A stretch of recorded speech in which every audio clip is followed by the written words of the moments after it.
मंच का संचालन कर रहे आदरणीय पूज्य डॉक्टर नरेश बत्रा जी, साधना शिविर में पधारे सभी उपस्थित साधक महानुभावों, मातृशक्ति, प्यारे बच्चों और बेटियों, जैसा कि आपको विदित है कि हम सत्यार्थ प्रकाश का स्वाध्याय कर रहे हैं और पीछे हमने सत्यार्थ प्रकाश के 7वें समुल्लास के संदर्भ में एक भूमिका के तौर पर कुछ चर्चा करी। थोड़ी सी आवाज़ बढ़ाओ, इसकी मुझे कम लग रही है।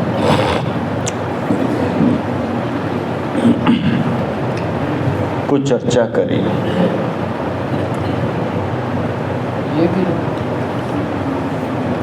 तो हाँ, ये ऐसा कर लो, ये चेंज कर लो।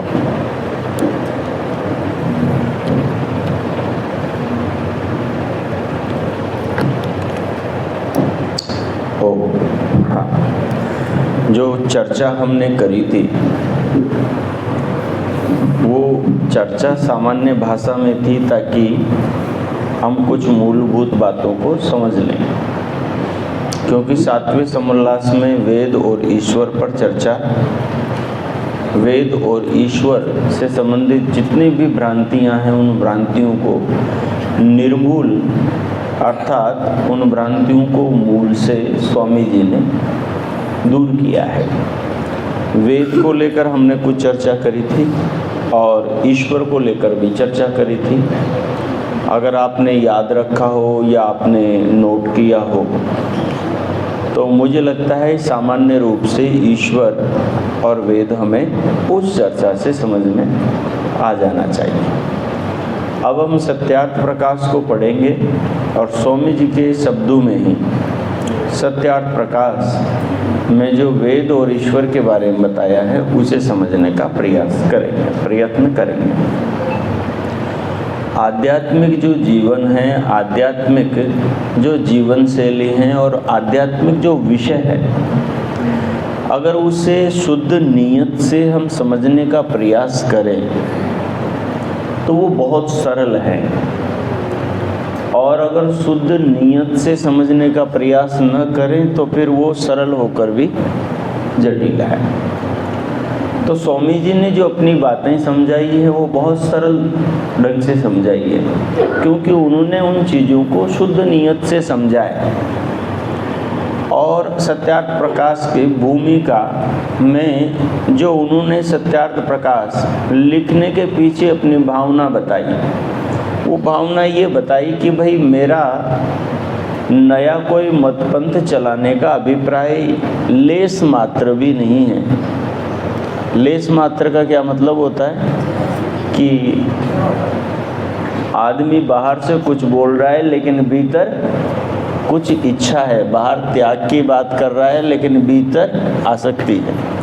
स्वामी जी कह रहे हैं कि लेस मात्र भी मेरा नया मतपंथ चलाने का या गुरुडम फैलाने का या कोई अपने आप को भगवान या ईश्वर बताने का उद्देश्य, नया मतपंथ चलाने का, मजहब चलाने का उद्देश्य नहीं है। जो चीज़ जैसी है उस चीज़ को वैसा कहना, और जो चीज़ जैसी है उसको वैसा कहना, और जो सत्य के स्थान पर असत्य हैं उसको असत्य, और जो असत्य के स्थान पर सत्य हैं उसको सत्य कहना मेरा उद्देश्य है। यही इस शास्त्र का उद्देश्य है, इसलिए इसका नाम क्या रखा?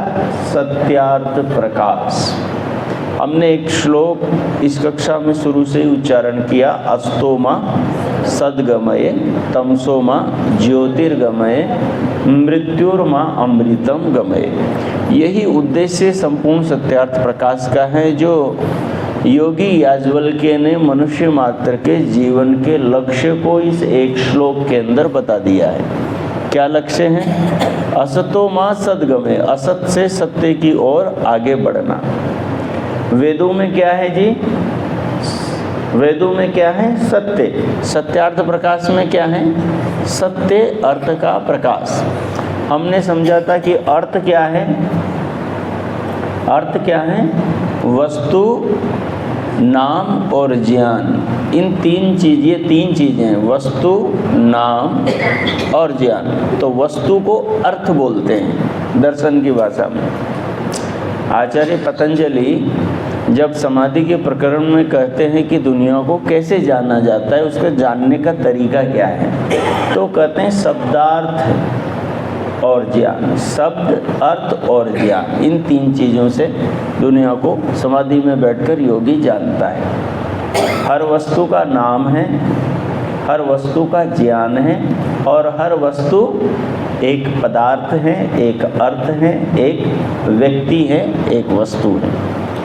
तो सत्यार्थ प्रकाश संसार में जो पदार्थ हैं उन पदार्थों का सत्य अर्थ बताने वाली पुस्तक है, उनके सच्चे स्वरूप को प्रकाशित करने वाली पुस्तक है। जैसे दीपक जलाते ही घर के अंदर क्या क्या रखा हुआ है उसका पता लग जाता है ना, वैसे ही सत्यार्थ प्रकाश पढ़ते ही जो पढ़ता है उसको भगवान कैसा है ये पता लग जाता है, उसको आत्मा कैसी है ये पता लग जाता है, उसको मन कैसा है ये पता लग जाता है, उसको भूत प्रेत हैं कि नहीं है ये पता लग जाता है, उसको 33 करोड़ देवता हैं या 33 कोटि देवता हैं ये पता लग जाता है। संसार के अंदर ईश्वर का अवतार होता है कि नहीं होता है ये पता लग जाता है। जीवन में, अध्यात्म में, संसार में जितने भी धार्मिकता के नाम पर भ्रांतियां हैं वो सारी भ्रांतियां उस व्यक्ति की मिट जाती हैं, क्योंकि ज्ञान का प्रकाश उसके भीतर सत्यार्थ प्रकाश को पढ़ने से हो जाता है। सत्यार्थ प्रकाश के ज्ञान का उजाला जब मनुष्य के मन में होता है तो उसको सारी अच्छाई और बुराई उस उजाले के अंदर दिखाई दे जाती हैं। अब सत्य को जानने का जो अभिलाषी व्यक्ति हैं वो बुराई को जान करके बुराई को क्यों लेगा? वो मिथ्या को जान करके, झूठ को जान करके झूठ को क्यों स्वीकार करेगा? वो तो सत्य को ही स्वीकार करेगा, वो तो अच्छाई को ही स्वीकार करेगा। सत्यार्थ प्रकाश पढ़ने वाले लोगों का ये अनुभव है कि अगर ये सत्यार्थ प्रकाश पुस्तक हमें पूरी अपनी प्रॉपर्टी, जायदाद, घर बार बेचकर भी खरीदना पड़ता तो हम इसको खरीदते। सत्यार्थ प्रकाश का 14 बार अध्ययन करने वाले गुरुदत्त विद्यार्थी बोलते हैं कि ये पुस्तक इतनी अद्भुत है कि मैं जितनी बार पढ़ता हूँ उतनी ही बार मेरा आनंद और मेरा ज्ञान बढ़ता चला जाता है, बढ़ता चला जाता है। गुरुदत्त विद्यार्थी वो व्यक्ति है जो लाइब्रेरी से आज पुस्तक लेता है, रात भर में पढ़कर लौटाता है। कल अगर कोई उनसे पूछे तो उस प्रसंग के साथ में पृष्ठ संख्या भी बता देता है। इतना मेधावी विद्यार्थी, इतना स्मृतिमान, इतना अच्छी स्मृति वाला व्यक्ति, वो कहता है कि मैंने इसको 14 बार पढ़ लिया। 14 बार शायद 18 बार है, हाँ 17 तो नहीं, 14 या 18 होगा शायद, चलो जो भी है। तो इतनी बार मैंने पढ़ी उन्होंने 17, किसी ने 16 बताया, चलिए जो भी है। तो मैंने इतनी बार पढ़ा और हर बार नया नया अर्थ समझ में आता है। ठीक है, तो आइए सत्यार्थ प्रकाश के सागर में हम डुबकी लगाएं और अपनी ज्ञान की गागर को भरने का प्रयास करें। कौन पढ़ेगा? मैं पढ़ूंगा या आप ही पढ़ोगे? हाँ?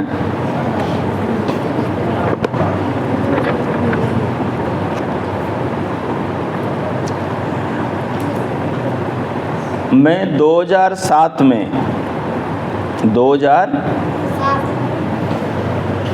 2007 से पहले की बात है शायद, 2007 या 2007 में ही मैं एक पुस्तक विक्रेता का कार्य करता था। धार्मिक पुस्तकें, पौराणिक पुस्तकें बेचता था, क्योंकि पुस्तकें पढ़ने में मेरी बहुत रुचि थी। नाना जी शिव जी के भक्त थे, नानी माँ ठाकुर जी की भक्त थी। उनके घर में ननिहाल में मेरा जन्म हुआ था और बचपन से ही मेरे को घर में एक आध्यात्मिक पौराणिक माहौल मिला। जब 5-6 साल का हो गया तो बड़ा भाई फिर ननिहाल से गांव में ले आया। तो उसके बाद में भी वो जो प्रभाव था ननिहाल में, कहते हैं बचपन में जो प्रभाव बच्चों के कोमल मन पर पड़ जाता है ना, बुजुर्गों के आचरण का, बुजुर्गों के व्यवहार का, बुजुर्गों की शिक्षा का, वो जीवन भर के लिए उनके मनोमस्तिष्क में गहराई से अंकित हो जाता है। तो उस प्रभाव ने मुझे नहीं छोड़ा। जैसे कई लोग कहते हैं ना, हम कहते हैं कि जी ये बुरी आदतें, इसको छोड़ दो, झूठ बोलना छोड़ दो, गुटखा खाना छोड़ दो, बीड़ी पीना छोड़ दो, शराब पीना छोड़। वो कहते हैं कि जी ये तो मेरे को छूटती ही नहीं, मेरे को इस आदत ने पकड़ लिया है, मैं तो छोड़ना चाहता हूँ लेकिन ये आदत ही मेरे को छोड़ती नहीं। तो ऐसे अच्छाई की भी आदत पड़ जाती है। आज सुबह पूज्य आचार्य जी कह रही थी कि जब अच्छी हैबिट्स हमारी पड़ जाती है, शुरू में डालने में तो जोर आता है, लेकिन जब अच्छी हैबिट्स पड़ जाती है हमारी, तो वो अच्छी जो आदत है वो हमारे जीवन को निखार देती है, वो हमें जीरो से हीरो बना देती है, हमें शून्य से शिखर तक पहुंचा देती है। तो ऐसी कृपा नाना नानी की हुई।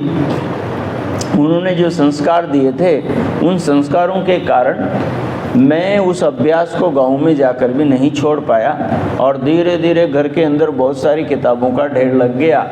माँ ने सोचा कि इन किताबों को पढ़ पढ़ कर कहीं ये बाबा जी न बन जाए।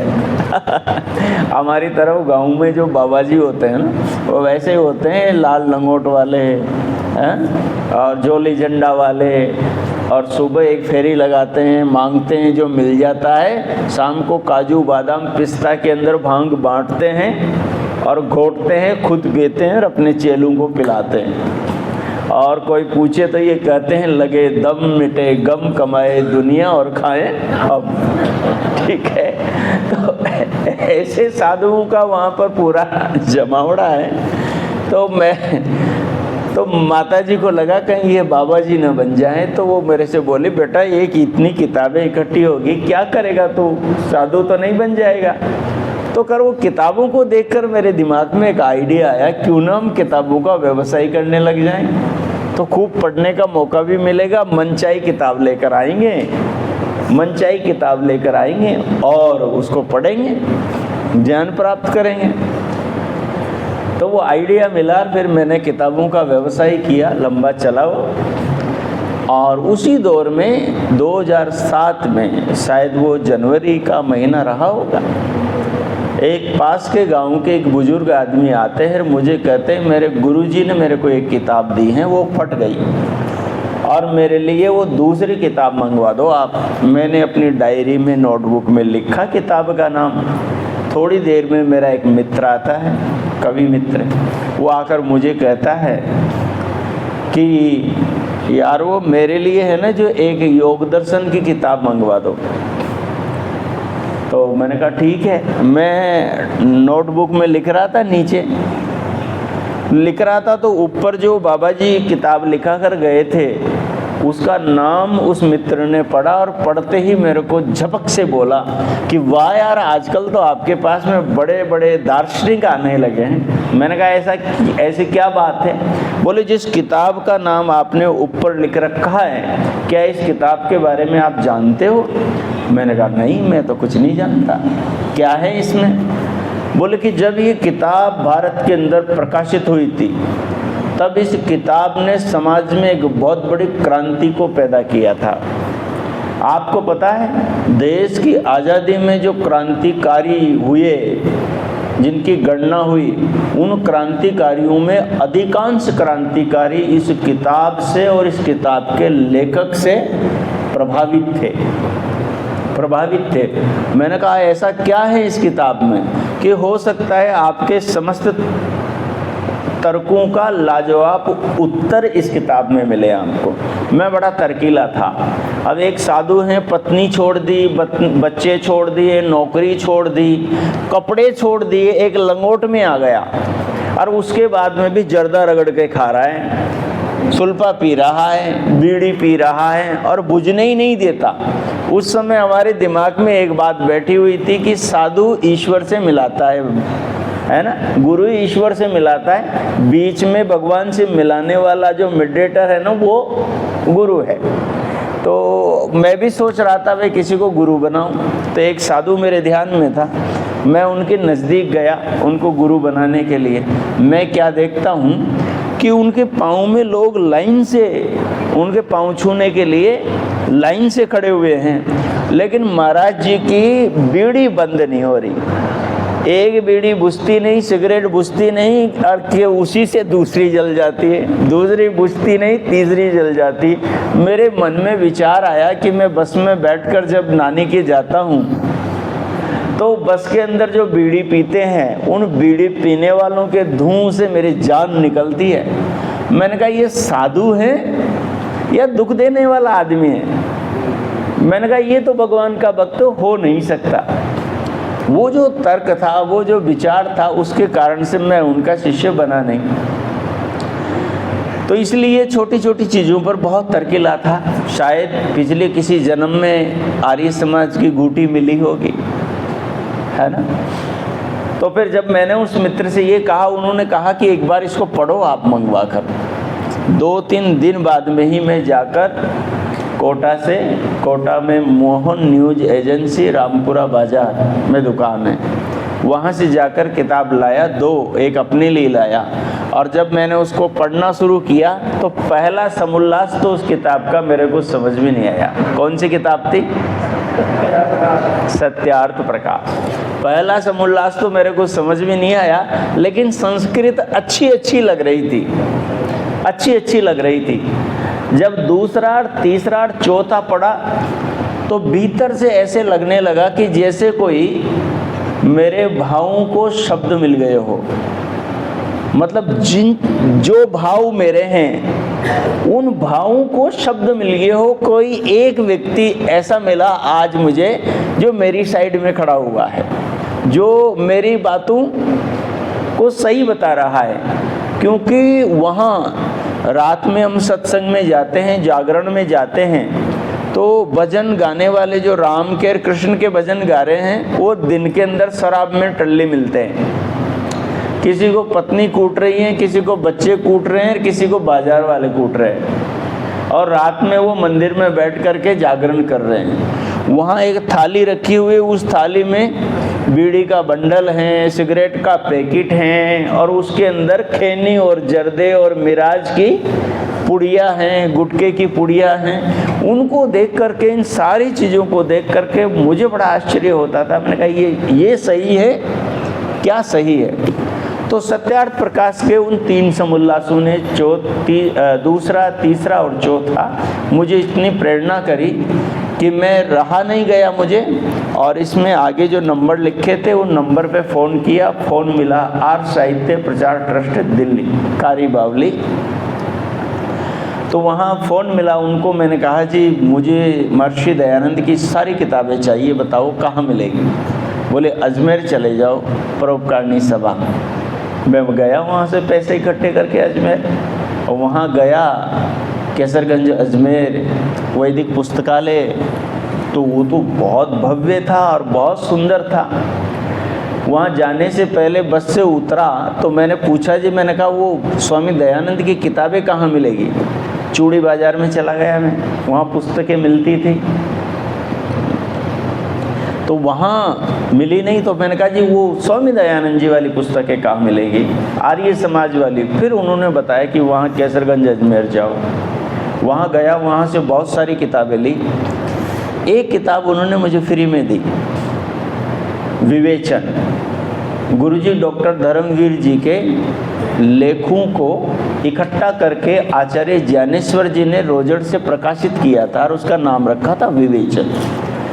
तो वो उन्होंने मुझे फ्री में दी, आज भी मुझे वो स्मृति है। एक जो परोपकारी पत्रिका थी वो मैंने चालू करवा ली, एक उन्होंने साथ में दे दी, बाकी बहुत सारी किताबें दयानंद ग्रंथमाला आदि में खरीद के ले आया, कुछ संस्कृत की भी ले आया कि संस्कृत पढ़ूंगा।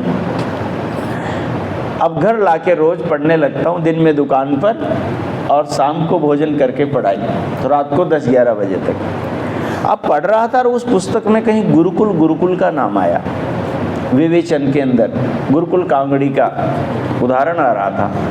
उसको जैसे ही मैंने पढ़ा और गुरुकुल शब्द सामने आते ही मेरे भी मन में इच्छा हुई कि मुझे भी गुरुकुल में पढ़ना चाहिए। राम लक्ष्मण चारों भाई भरत शत्रुघ्न वो गुरुकुल में पढ़ने जाते थे, उनके लंबे लंबे चोटी होती थी, हाथ में डंडा होता था और वो भिक्षा मांगते थे। मेरी भी इच्छा हुई मुझे भी गुरुकुल में पढ़ना चाहिए। सोच ही रहा था कि परोपकारी पत्रिका का पहला पन्ना खोला तो उसमें ऊपर ही लिखा हुआ था, महर्षि दयानंद आर्ष गुरुकुल ऋषि उद्यान पुष्कर मार्ग अजमेर, और नीचे मोबाइल नंबर डायरी में लिखा और फ़ोन किया। 2 दिन बाद में सीधा फ़ोन उठाया आचार्य सत्यजीत जी ने, मुनि सत्यजीत जी जो अभी हैं, गुरुजी ने उठाया और उनसे सारी बात हुई और उन्होंने कल्याण का, उन्नति का, आत्म उत्थान का द्वार खोल दिया। जब मैंने कहा मैं सत्यार्थ प्रकाश मैंने पढ़ा है और मैं संस्कृत पढ़कर वेद तक पहुंचना चाहता हूं। बोले वेद क्यों पढ़ना चाहते हो? मैंने कहा जी मेरे जीवन का उद्देश्य है सत्य के अंतिम छोर तक पहुंचना, ऐसे शब्द थे कुछ। तो उन्होंने कहा ठीक है आ जाओ। मैंने कहा जी मैंने सोचा हमारे यहाँ के बाबा जी होते होंगे ऐसे ही बाबा जी होंगे ये भी, ठीक है, ये अच्छे वाले होंगे। मैंने कहा जी मुझे कोई काम बता देना तो दिन में मैं काम कर लूँगा और शाम को आपके चरणों में बैठ कर के स्वाध्याय शास्त्र पढ़ूँगा। उन्होंने कहा कि यहाँ सब व्यवस्था है, आप आ जाओ बस। फिर क्या था, पैसे लिए, माता जी को थोड़ा अपनी बातों में घुमाया, सीधा बता नहीं सकते थे, बताया और माँ ने कहा ठीक है बेटा जाके आओ। तो मैं गया तो वहाँ जब ऋषि उद्यान का दरवाज़ा आया तो उस दरवाजे को देख करके मुझे याद आया, अरे ये दरवाज़ा तो वही है जो रोज़ाना मेरे सपने में आता था। क्योंकि वो जो आर्ष साहित्य प्रचार ट्रस्ट से पुस्तकें जो छपती हैं उसके अंदर जो दरवाज़ा दे रखा है वो ऋषि उद्यान का है, जो पुरानी पुस्तकों।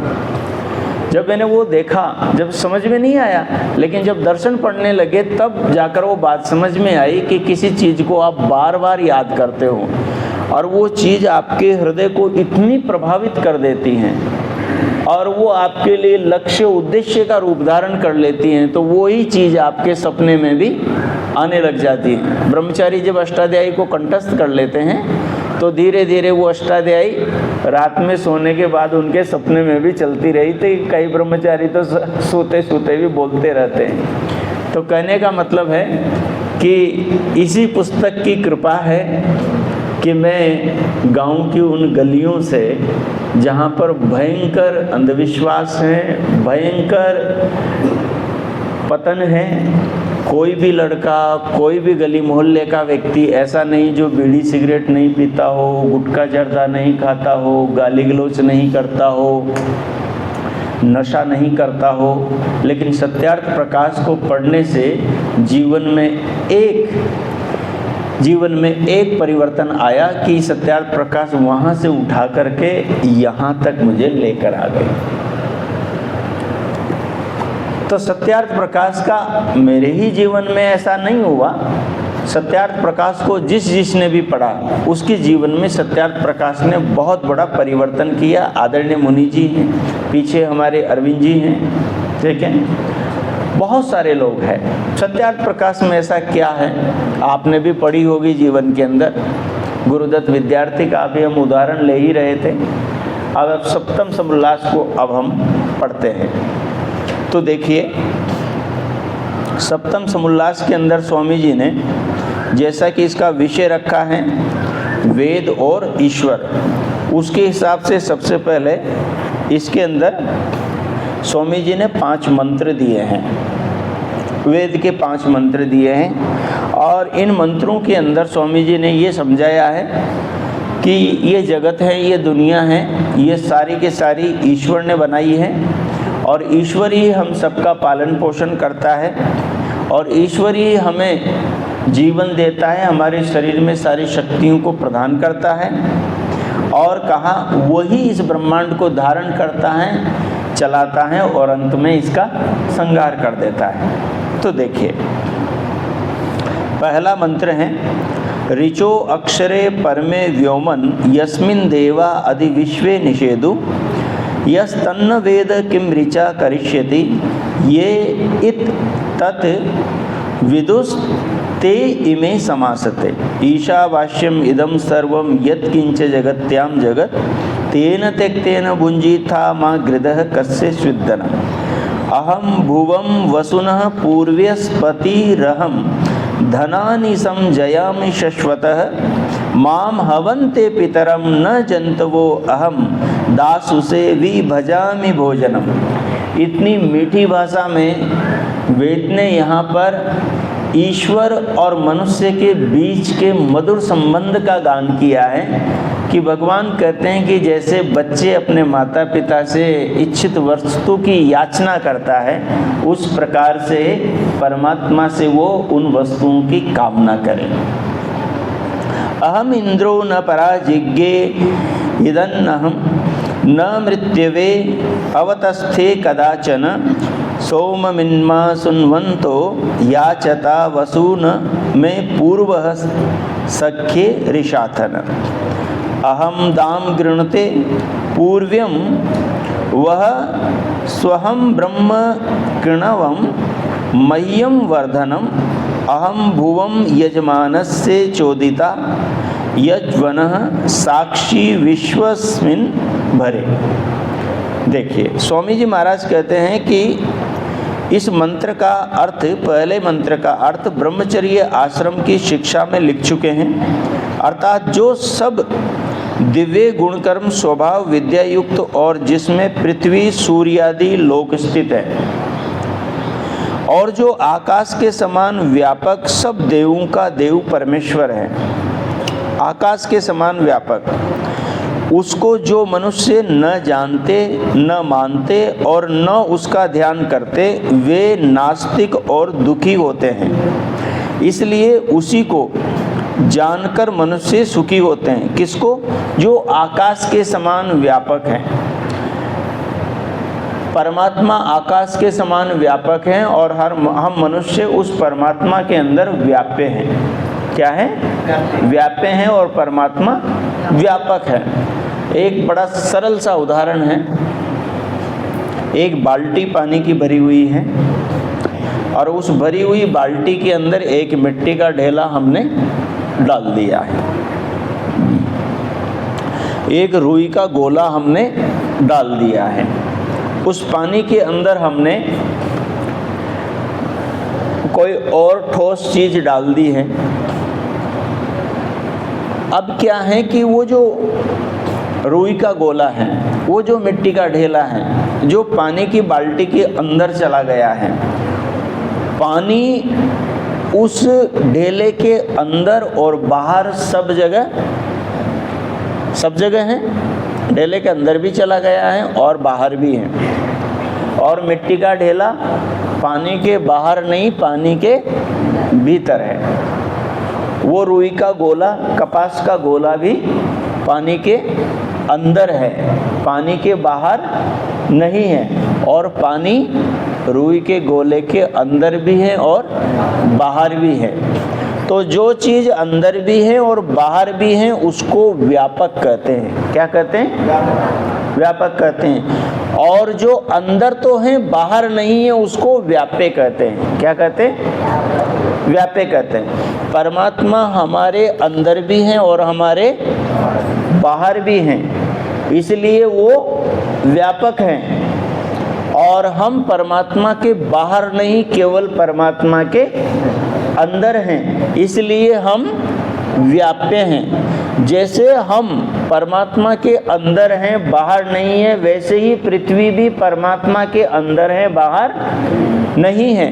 वैसे ही पूरा सौर परिवार, सारी आकाश गंगाएं, पूरा ब्रह्मांड, यूनिवर्स, सारा का सारा ये विश्व परमात्मा के अंदर है, बाहर नहीं है। इसलिए ये सारा जगत परमात्मा में व्याप्य है और परमात्मा व्यापक है। जगत के कण कण के अंदर भी है और कण कण के बाहर भी है, कण कण के बाहर भी है। आप यहाँ जो 5 मंत्र दिए हैं, इन 5 मंत्रों को धैर्य से समझ लेंगे तो परमात्मा की जो विद्यमानता है, उस विद्यमानता की फीलिंग, उस विद्यमानता की अनुभूति आपके हृदय में आ जाएगी, आ जाएगी। मेरी उपस्थिति का बोध आपको हो रहा है? क्या आपकी आंखें बंद हो जाएगी या कोई प्रज्ञाचक्षु व्यक्ति है, क्या उसको मेरी उपस्थिति का अनुभव नहीं होगा? होगा, क्योंकि वो मैं बोल रहा हूँ वो और वो जान रहा है। ठीक है। क्या प्रज्ञाचक्षु व्यक्ति को हवा की उपस्थिति का अनुभव नहीं होता?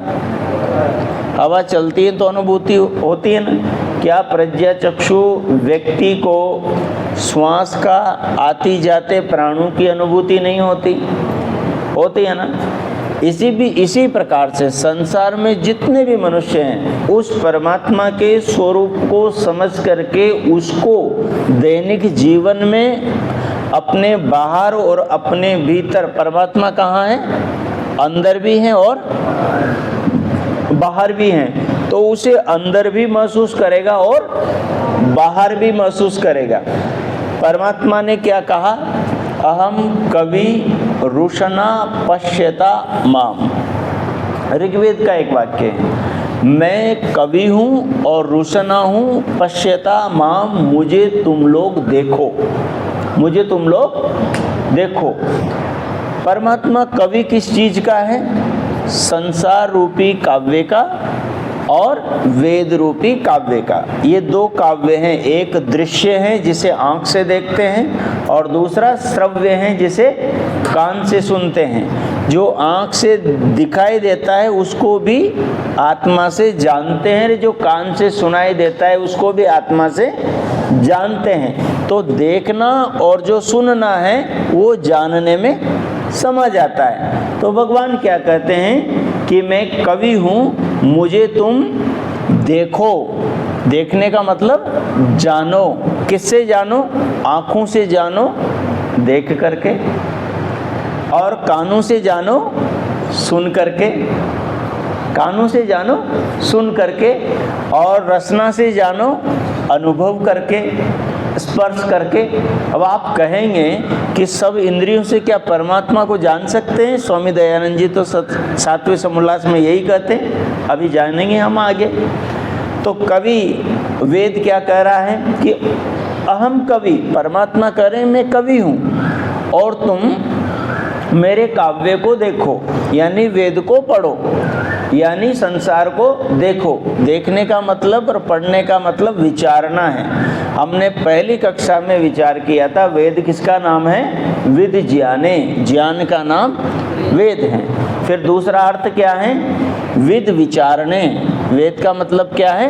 विचारना। ज्ञान कब होता है?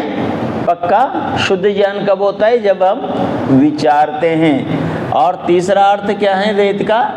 विद ज्ञाने, विद विचारणे। और तीसरा अर्थ क्या है? हाँ, विद विचारणे, विद लाभे, विद सत्तायाम। नहीं, अभी याद नहीं आ रहा बीच में। नहीं, अभी याद नहीं आ रहा, बताऊंगा बाद में। तो पहला है विचारण, ये जानना, और दूसरा है विचारना। भगवान क्या कह रहे हैं कि मुझे देखो, मुझे देखो और जानो। दूसरा शब्द है रुशना। क्या है? रुशना। ये 5 मंत्र इन 2 वाक्यों में समा जाएंगे।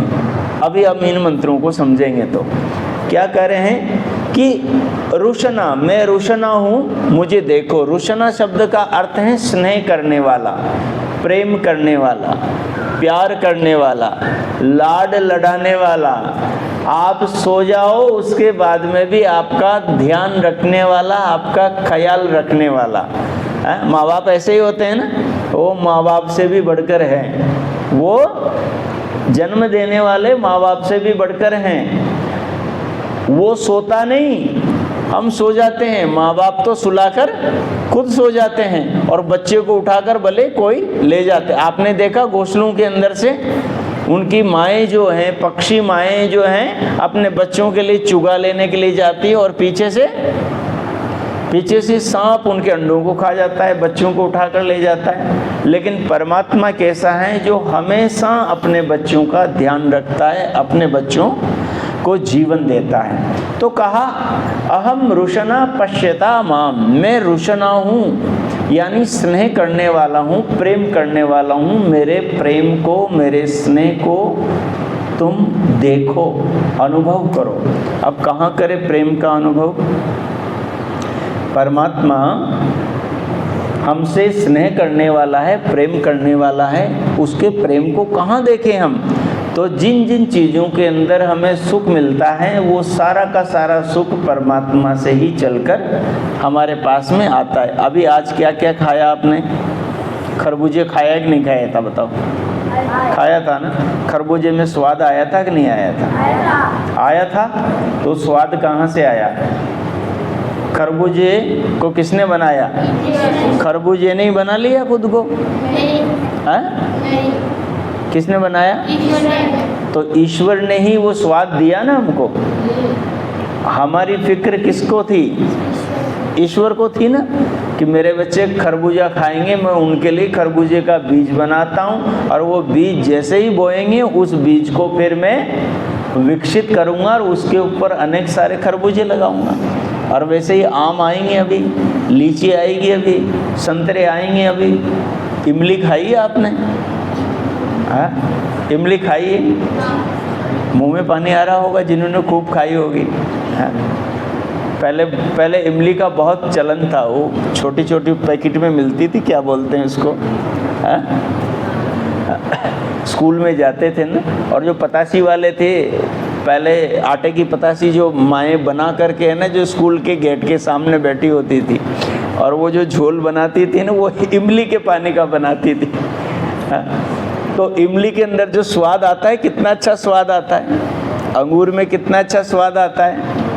हाँ? एप्पल में कितना अच्छा स्वाद आता है। रसो वही सह, भगवान के बारे में क्या कहा? वो रसो वही सह, वो रस हैं, वो रस हैं, रस को पैदा करने वाला है, रस को बनाने वाला है, सुख को बनाने वाला है, सुख स्वरूप है और सुख का दाता है। स्वामी जी ने क्या अर्थ किया है? स्वह शब्द का क्या अर्थ किया है? भूर्भुवः स्वः। स्वः का क्या अर्थ किया है? परमात्मा सुख स्वरूप है और सुख का दाता है, देने वाला है। और यहाँ क्या कहा? अहम रुशना पश्यता माम, मैं प्रेम करने वाला हूँ, स्नेह करने वाला हूँ। अच्छा ये बताओ, जब बच्चे का जन्म होता है तो उस बच्चे से जो माँ प्रेम करती है, माँ जो प्रेम करती है ना, माँ को खुशी होती है, सारी उसकी 9 महीने की पीड़ा क्षण भर में दूर हो जाती है। जब उसका बच्चा उसके आंचल से लगता है, उसकी छाती से लगता है, अपार उसको आनंद की अनुभूति होती है। उसकी अनुभूति को शब्दों में व्यक्त नहीं किया जा सकता। इस आनंद को देने वाला कौन है? परमात्मा है। अब उस बच्चे के लिए माँ के स्तन में दूध ना आए तो फिर क्या होगा? हाँ, बच्चा भी तड़प जाएगा, मर जाएगा, और माँ भी घनघोर दुख के सागर में डूब जाएगी।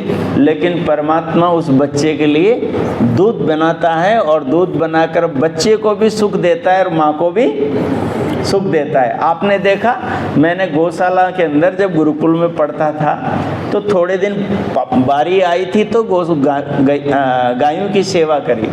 तो उस दौरान देखा कि जैसे ही दूध पिलाने का टाइम हो जाता है ना बच्चे को, और गाय चिल्लाने लगती है, रंभाने लगती है, अपने बच्चे को बुलाने लगती है, और जब बुलाने लगती है, हम बछड़े को छोड़ते हैं तो अपने स्तनों में वो दूध उतार देती है, और उस बच्चे को दूध पिलाकर है ना, वो खिल उठती है, आनंदित हो जाती है, उसका चेहरे की रौनक बदल जाती है।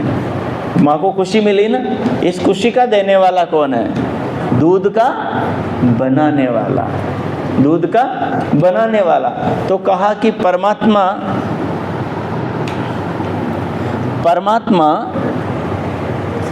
हमें सुख को देने वाला है, सुख देने वाली वस्तुओं का बनाने वाला है, और कहाँ बनाने वाला है? सर्वत्र बनाने वाला है, क्योंकि वो सर्वव्यापक है। केवल भारतवासियों के लिए ही नहीं, केवल चीन जापान वालों के लिए ही नहीं, केवल पाकिस्तान और अमेरिका वालों के लिए ही नहीं, इस भूमंडल पर जहाँ जहाँ भी प्राणी हैं उन सब के सुख का बंदोबस्त करने वाला है। चाहे धरती के ऊपर मनुष्य हो जिसके पास में बुद्धि है और अपने सुखों का प्रबंध करने के साधन हैं, चाहे फिर ये साधन जिसके पास में नहीं वो जानवर हो, चाहे पक्षी हो, चाहे पशु हो, चाहे कोई कीड़ा मकोड़ा हो, चाहे पत्थर की उस शिला के बीच में बैठी हुई चींटी हो, पत्थर की उस शिला के बीच में बैठी हुई चींटी हो, उसके भी दुख को दूर करने के लिए वो परमात्मा उसके लिए भोजन बनाता है। सर्वव्यापक का मतलब है कि वो सर्वत्र विद्यमान होकर उसकी जीव रूपी प्रजा का वो निरंतर पालन करता है, उसको सुख पहुंचाता है। ये हमें प्रत्यक्ष अनुभव होता है कि नहीं होता है? बताइए, ये हमारी अनुभूति है कि नहीं है? फीलिंग है कि नहीं है ना? तो भगवान को जानना और भगवान को समझना तो बहुत ही आसान है। देखो महर्षि क्या कहते हैं। प्रश्न, वेद में ईश्वर अनेक है, इस बात को तुम मानते हो वा नहीं? ये किसी पूर्व पक्षी ने प्रश्न किया, क्योंकि इस प्रश्न का आधार क्या है? पौराणिकवाद। पौराणिक क्या मानते हैं कि ईश्वर अनेक हैं। अवतारवाद, बहुदेवतावाद किसकी देन है? पौराणिक मान्यता की, पौराणिक मान्यता की है, वैदिक मान्यता की ये देन नहीं है। वेद में ईश्वर एक है। वेद की ही एक ईश्वरवाद की नकल इस्लाम ने करी है, इस्लाम ने करी है। उत्तर में कहते हैं स्वामी जी नहीं मानते, क्योंकि चारों वेदों में कहीं यह नहीं लिखा जिससे अनेक ईश्वर सिद्ध हो, किंतु ये तो लिखा है कि ईश्वर एक है। देखिए उत्तर। फिर प्रश्न करते हैं, वेद में जो अनेक देवता लिखे हैं उसका क्या अभिप्राय है? तो उत्तर देते हैं, देवता दिव्य गुणों से युक्त होने के कारण कहते हैं। जो जो वस्तु, जो जो व्यक्ति दिव्य गुणों वाला है उसको देवता कहेंगे। स्वामी जी ये कह रहे हैं कि देवता उसको कहते हैं जिसमें दिव्य गुण हो, जिसमें अच्छे गुण हो, जिसमें अच्छे गुण हो, दिव्य गुण हो, वो देवता कहलाता है। अच्छे गुण किसको बोलते हैं? सत्य बोलना, परोपकार करना, अच्छे कार्य करना, दूसरों पर दया करना, दूसरों के जीवन की रक्षा करना, दूसरों को ज्ञान देना, सदुपदेश करना, ठीक है, प्रकृति और पर्यावरण को अच्छा बनाने के लिए पुरुषार्थ करना, ये सब गुण जिनके अंदर हैं वो देवता कहलाते हैं, चेतन प्राणी। और जो जड़ पदार्थ चेतन प्राणियों को सुख देते हैं, चेतन प्राणियों के जीवन की रक्षा करते हैं, वो सारे के सारे जड़ पदार्थ भी देवता कहलाते हैं। तो कह रहे हैं कि देवता दिव्य गुणों से युक्त होने के कारण कहते हैं, जैसी कि पृथ्वी, परंतु कहीं इसको ईश्वर का व उपासनीय नहीं माना गया कि पृथ्वी भी अनेक चीज़ें देने वाली होने के कारण से देवता कहलाती है। हमें जो पानी मिलता है पीने के लिए कहाँ से मिलता है? पृथ्वी से मिलता है। हमें जो खाने पीने के लिए सब्जियां, सारे के सारे अन्न और सारे के सारे फल फ्रूट मिलते हैं, वो कहाँ से मिलते हैं? पृथ्वी से ही पैदा होते हैं। हमें जो सोना, चांदी, तांबा, पीतल, शीशा, रांगा, जितने भी धातु, खनिज जितने मिलते हैं, कहाँ से निकलते हैं? पृथ्वी से मिलते हैं। तो इसलिए पृथ्वी को देवता कहा कि ये हमेशा देती रहती हैं, हमें देती रहती हैं। मैंने क्या किया, एक तगारी ली, एक गमला लिया और उसके अंदर एक बाल्टी भर के मिट्टी डाली, और मिट्टी डालने के बाद में उसमें एक बीज डाल दिया करेले का, दूसरा बीज डाल दिया गन्ने का, और तीसरा बीज डाल दिया मिर्ची का, और चौथा बीज डाल दिया उसमें टमाटर का, और पांचवा बीज डाल दिया घृत कुमारी का। घृत कुमारी बोले तो एलोवेरा का, ठीक है। और छठा बीज डाल दिया मैंने उसके अंदर आंवले का, ठीक है। करेला आ गया ना। अब कुछ दिनों के बाद में देखिए उसके अंदर मैंने और कुछ नहीं डाला, केवल एक जगह से मिट्टी भर के उस गमले में डाल दी, थोड़ा उसमें गाय का गोबर डाल दिया, गाय का मूत्र डाल दिया, थोड़ा पानी डाल दिया, और उसके बाद में सूर्य की उसके ऊपर किरणें पड़ी, हवा वहाँ से गुजरी, और उस मिट्टी में न जाने ऐसा क्या चमत्कार हुआ कि वो बीज अंकुरित हुए। अब बीज अंकुरित जैसे ही हुए तो अंकुरित होकर पौधे बन गए, और पौधे बन गए तो फिर मैं क्या देखता हूँ कि एक बीज नीचे से निकलता है, उसके पत्तों की कर्तन डिजाइन अलग है, और उसकी स्मेल, उसका स्वाद अलग है, और जब वो बड़ा हो जाता है तो उसके आता है हरा हरा नींबू, दूसरे के आता है हरा हरा टमाटर, और तीसरे के आता है खुरदरा खुरदरा करेला। वो पौधा तो नहीं बना, बेल बन गई और गन्ने के ऊपर चढ़ गई, ठीक है। और गन्ने को काटा, उसको चूसा तो वो लगा एकदम मीठा, और उधर मिर्ची आई, मिर्ची को तोड़कर खाया तो वो लगी एकदम चरकी, और टमाटर को खाया तो वो लगा एकदम खट्टा, और जब मैंने आंवले को खाया तो वो लगा एकदम कसेला, और जब मैंने उसमें से घृत कुमारी को तोड़ा तो उसमें एकदम चिकना चिकना पूरा का पूरा रस भरा हुआ था। मैं हैरान हूँ, उस मिट्टी में मैंने मिर्ची ढूंढी, वो मिट्टी थोड़ी सी खाकर देखी, वो न तो चरकी लग रही है, न वो मीठी लग रही है, न वो खट्टी लग रही है, न वो कड़वी लग रही है। करेला उसी में से निकला, वो कड़वा है, मिर्ची उसी में से निकली, वो तीखी है, और गन्ना उसी में से निकला, वो मीठा है, और टमाटर उसी में से निकला, वो खट मीठा है, और नींबू उसी में से निकला, वो खट्टा है, और आंवला उसी में से निकला, वो कसेला है। इस मिट्टी में ऐसा क्या है? उस मिट्टी ने, एक तरसला भर मिट्टी ने मेरे को कितना सारा सुख दे दिया। आंवला दे दिया, करेला दे दिया, और क्या दे दिया? गन्ना दे दिया, घृत कुमारी दे दी, उसमें और भी डालते तो और दे देती। तो पृथ्वी उपकार कर रही है कि नहीं कर रही है?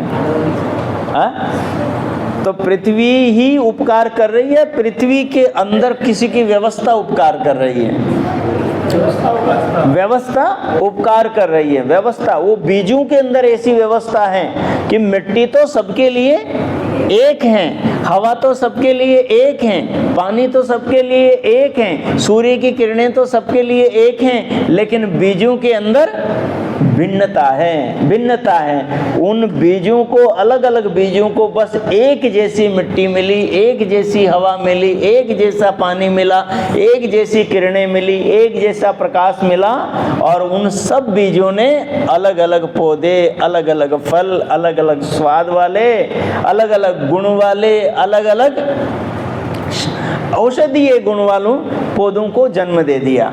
ये कलाकारी मिट्टी के अंदर प्रतिभा जो है वो है परमात्मा की, परमात्मा की। इस मिट्टी को देवता किसने बनाया? ये उपकार करने वाले किसने बनाया? परमात्मा ने बनाया। तो इसलिए परम देवता तो परमात्मा है, लेकिन जिन पदार्थों के माध्यम से हमारा उपकार हो रहा है वो भी देवता है। तो स्वामी जी कह रहे हैं कि देवता दिव्य गुणों से युक्त होने के कारण कहाते हैं। कौन कहाते हैं? जो दिव्य गुणों से युक्त होते हैं। ये पृथ्वी ऐसी ऐसी चीज़ों को पैदा करने के कारण से दिव्य गुण वाली नहीं है क्या? तो कहते हैं जैसी कि पृथ्वी, परंतु कहीं इसको ईश्वर व उपासनीय नहीं माना। हम पृथ्वी की उपासना नहीं करते, पृथ्वी का ध्यान नहीं करते, हम पृथ्वी का हाथ नहीं जोड़ते, हम पृथ्वी से कोई याचना प्रार्थना नहीं करते, क्योंकि हम जानते हैं पृथ्वी में चेतना नहीं, पृथ्वी में आत्मा नहीं, पृथ्वी में हमारी जैसी संवेदना नहीं, वो तो जड़ हैं, वो तो जड़ हैं। देखिए फिर आगे कहा है, देखो इसी मंत्र में कि जिसमें सब देवता स्थित हैं, वह जानने और उपासना करने योग्य ईश्वर हैं। इसी मंत्र में कि जिसमें सब देवता स्थित हैं, वह जानने और उपासना करने योग्य। कहने का मतलब है इस मंत्र में ऋचो अक्षरे परमे व्योमन यस्मिन देवा आदि विश्वे निषेधु, वो परमात्मा कैसा है? ऋचाओं के अंदर उस परमात्मा को कैसा बताया है? जैसे ये आकाश सर्वत्र व्यापक है, जैसे व्यापक का मतलब अभी हमने समझा है, तो कहा वो परमात्मा इस प्रकार से व्यापक है। और उस परमात्मा के अंदर देवा आदि विश्वे निषेधु, दुनिया के जितने देव हैं, कौन देव हैं? सूर्य देव, चंद्रमा देव, जल देव, अग्नि देव, वायु देव, पृथ्वी देव और कौन देवता है? ये तो जड़ देवता हो गए, और भी तो देवता हैं। मातृदेवो भव, पितृदेवो भव, आचार्य देवो भव, अतिथि देवो भव, पत्नी देवी, पति देवता, ये सारे के सारे देवता हैं। इन सारे देवताओं का आश्रय कौन है? इनको अपने अंदर धारण करने वाला कौन है? परम देव परमात्मा। तो स्वामी जी कह रहे हैं कि मंत्र के अंदर ही उस परम देव को भी बताया है, जिसने इन देवताओं को ये शक्तियां प्रदान की हैं, जिसके अंदर ये देवता रहते हैं, ये देवता रहते हैं। तो कह रहे हैं आगे, देखो इसी मंत्र में कि जिसमें सब देवता स्थित हैं, वह जानने और उपासना करने योग्य ईश्वर हैं। जिसमें सब देवता रहते हैं वह ईश्वर हैं, और वही उपासनीय, उपासना करने योग्य, और वही जानने योग्य है, वही जानने योग्य है। यह उनकी भूल है जो देवता शब्द से ईश्वर का ग्रहण करते हैं। परमेश्वर देवों का देव होने से महादेव इसलिए कहता है कि वह सब जगत की उत्पत्ति, स्थिति, प्रलय करता, न्यायाधीश, अधिष्ठाता यानी सबका आधार, सबको आश्रय देने वाला, जो त्रयंश त्रिशता यजुर्वेद 14वें अध्याय का 31वां जो मंत्र है इत्यादि वेद में प्रमाण है। इसकी व्याख्या शतपथ कांड 14 प्रपाठक 6 ब्राह्मण 9 कंडिका 37 में की है कि 33 देव अर्थात पृथ्वी, जल, अग्नि, वायु, आकाश, चंद्रमा, सूर्य और नक्षत्र सब सृष्टि के निवास स्थान होने से 8 वसु कहते हैं। ये भी देव कहलाते हैं, ये भी देव कहलाते हैं, क्योंकि इन देवों ने ही हम लोगों को बसा रखा है, हम लोगों को बसा रखा है। इन देवों का बनाने वाला होने से परमात्मा महादेव हैं, परम देव हैं। फिर आगे कहते हैं प्राण, अपान, व्यान, उदान, समान, नाग, कूर्म, कृकल, देवदत्त, धनंजय 33 देवताओं को गिना रहे हैं, 33 वसुओं को गिना रहे हैं, 33 करोड़ देवताओं को गिना रहे हैं। 33 करोड़ का मतलब यहाँ कोटि हैं, यानी 33 प्रकार के देवता। तो वो कौन है? 8 तो वसु हैं और 11 रुद्र हैं, जो शरीर से निकलने के बाद में रुलाते हैं। वो कौन है? प्राण, अपान, व्यान, समान, उदान, नाग, कूर्म, कृकल, देवदत्त, धनंजय और अंत में है जीवात्मा। ये जब शरीर से निकलते हैं तो जिसके शरीर से निकलते हैं उसके परिजनों को ये रुलाते हैं, इसलिए इनको रुद्र कहा। तो ये भी देवता हैं। फिर कहा जब शरीर को छोड़ते हैं तब रोदन कराने वाले होते हैं, इसलिए ये भी देवता कहलाते हैं। संवत्सर के 12 महीने 12 आदित्य हैं, 12 आदित्य हैं, ये भी हमें जीवन देते हैं ना, हर दिन हमें जीवन देता है, हर दिन हमें बहुत कुछ देता है, इसलिए इनको भी देवता कहा 12 महीनों को। इसलिए हैं कि ये सबके आयु को लेते जाते हैं। बिजली का नाम इंद्र है, इस हेतु से है कि जो परम ऐश्वर्य का हेतु है बिजली। और यज्ञ को प्रजापति कहने का कारण यह है कि जिससे वायु, वृष्टि, जल, औषधि की शुद्धि, विद्वानों का सत्कार और नाना प्रकार की शिल्प विद्या से प्रजा का पालन होता है। यहाँ बिजली का नाम इंद्र इस हेतु से है कि जो परम ऐश्वर्यवान है। एक तो बिजली वो हैं जो आकाश में बादलों के अंदर रहती हैं और जो बादलों के बर्फ को पिघला करके नीचे बरसात करती हैं, एक तो वो विद्युत है, वो बिजली है। दूसरी, उसी बिजली को वैज्ञानिकों ने खोजा है और वो विद्युत हमारे शरीर के अंदर भी है। आपने देखा होगा, आप कुर्सी पर बैठे हैं या कोई आपने ऐसा कोई कपड़ा गर्म पहन लिया है तो आप जैसे उसको झाड़ते हैं तो एकदम चिंगारियाँ निकलती हैं। दूसरी बात है, मैं तो कई बार जो कार चलाता हूँ ना तो उस कार में पता नहीं बैठे बैठे कहाँ से करंट पैदा होता है। जब उठता हूँ और उसके हाथ लगाता हूँ तो झटका लगता है। ठीक है, कई लोग वो क्या करते हैं, एक को कुर्सी पर बैठा दिया और उसके पास में वो कपड़ा ऐसे घुमाते हैं तो उससे भी वहाँ इलेक्ट्रिक पैदा हो जाती है। तो विद्युत जो बिजली है वो संसार के कण कण में विद्यमान है सर्वत्र, और इसी विद्युत से नाना प्रकार की वस्तुओं का निर्माण होता है और उन वस्तुओं से हमें कई प्रकार का सामर्थ्य प्राप्त होता है, वैभव प्राप्त होता है, धन प्राप्त होता है, और ये सब ईश्वर की कृपा से, ईश्वर की व्यवस्था से, ईश्वर की शक्तियों से होता है। तो ये जो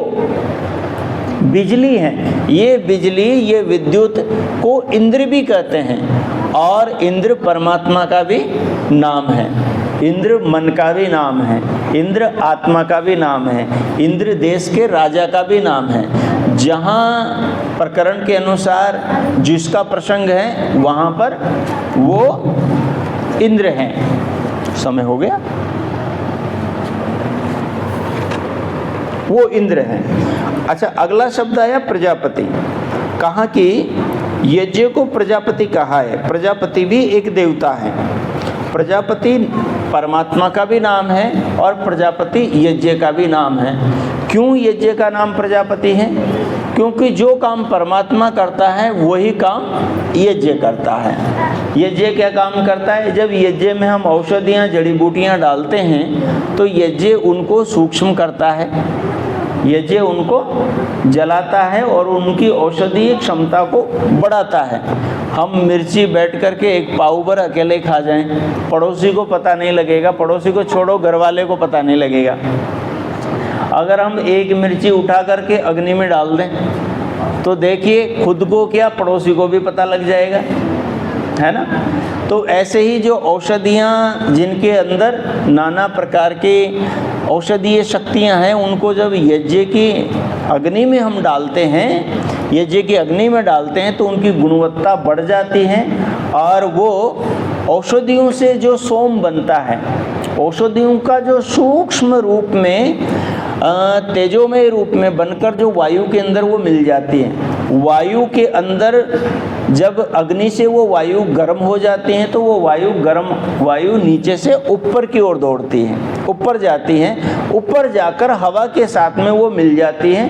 हवा के साथ में मिलकर जो आकाश के अंदर अर्णव, जो आकाश के अंदर जल का समुद्र है, वाष्पीकण है, उन वाष्पीकणों के साथ में वो हमारी यज्ञ से उठी हुई सुगंधी जाकर मिल जाती है और वो उसके साथ में मिल जाने के बाद में फिर सूर्य की किरणों से भाप बनकर वो और ऊपर जाकर बादल का रूप ले लेती हैं और बादल का रूप लेने के बाद में परमात्मा इस बिजली से, जिस बिजली की यहाँ बात हो रही है, इस बिजली से उन बादलों को, उनके भीतर के बर्फ को, उनके भीतर के पानी को पिघलाते हैं और वहाँ से बरसाते हैं, तो वो बरस के कहाँ आता है? ज़मीन पर आता है। तो वो बरसता है तो एक तो क्या है कि वो जहाँ से गिरता है वहाँ के वायुमंडल को सुगंधित कर देता है। वो जल, बारिश का जो जल होता है उसको अमृत बोलते हैं। समुद्र के जल को इकट्ठा नहीं करते, नदी के जल को भी इकट्ठा नहीं करते, लेकिन बारिश का जो जल होता है उसको इकट्ठा किया जाता है। आजकल तो जगह जगह इकट्ठा करने की योजना बन रही है कि बारिश के जल को इकट्ठा करो। तो बरसात का जो जल गिरता है वो अमृत गिरता है, वो अमृत बरसता है। तो जहाँ जहाँ बरसता है वहाँ के जलवायु को, वहाँ के वायु को शुद्ध करता है। और वो जल पृथ्वी पर जहाँ भी गिरता है, जिन पौधों के ऊपर गिरता है, जिन औषधियों के, जिन खेतों के, जिन अन्नों के, जिन धानों के पौधों पर गिरता है, तो वहाँ गिरकर उनका पोषण करता है। उन पौधों के अंदर जो भी अन्न फलित होंगे उन अन्नों को वो पोषित करता है, उन अन्नों को पकाता है। वो अन्न जब हमारे पास में आते हैं, उनका हम सेवन करते हैं, तो उससे हमारे शरीर के अंदर जीवनी शक्ति पैदा होती है। तो जैसे परमात्मा पालन करता है प्राणियों का, एक पिता अपने बच्चों का पालन करता है, वैसे ही यज्ञ दूसरे प्रकार से समस्त प्राणियों का जल के द्वारा, औषधीय गुणों के द्वारा प्रजाओं का पालन करता है। इसलिए यज्ञ को प्रजापति कहा गया है। परमात्मा की तरह यज्ञ भी पालन करने वाला है। तो इनके कारण जिससे वायु, वृष्टि, जल, औषधि की शुद्धि, विद्वानों का सत्कार, नाना प्रकार की शिल्प विद्या से प्रजा का पालन होता है। ये 33 पूर्वोक्त गुणों के योग से देव कहते हैं। इनका स्वामी और सब से बड़ा होने से परमात्मा 34वां उपास्य देव शतपथ के 14वें कांड में स्पष्ट लिखा है। तो परमात्मा 34वां देव हैं। 33 कोटि तो देव हम कहते हैं, 33 देवता ये हो गए। अब आप एक और भी जोड़ ले इसमें कि 33 देवता नहीं होते, देवता 34 होते हैं। 34वां परमपिता परमात्मा होता है। इसी प्रकार अन्यत्र भी लिखा है, जो ये इन शास्त्रों को देखते तो वेदों में अनेक ईश्वर मानने रूपी ब्रह्मजाल में गिरकर झूठा क्यों बकते, झूठा यानी झूठ क्यों बोलते। तो इस प्रकार से 34 देवताओं के बारे में आज हमने जाना। परमात्मा के व्यापक स्वरूप के बारे में हमने जाना। परमात्मा हम सबके जीवन का आधार है, ये हमने जाना। परमात्मा हम सबसे ज़्यादा अधिक प्रेम करने वाला है, ये हमने जाना। हम सबको जीवन देने वाला, ज्ञान देने वाला, जीवन की रक्षा करने वाला और हर क्षण हमारे को धारण करने वाला परमात्मा है। न दिखाई देता हुआ भी सर्वत्र सदा अंदर बाहर विराजमान रहते हुए, तो परमात्मा को हमने इस प्रकार से आज जाना। तो अब इतना ही रखते हैं। आप सबका धन्यवाद।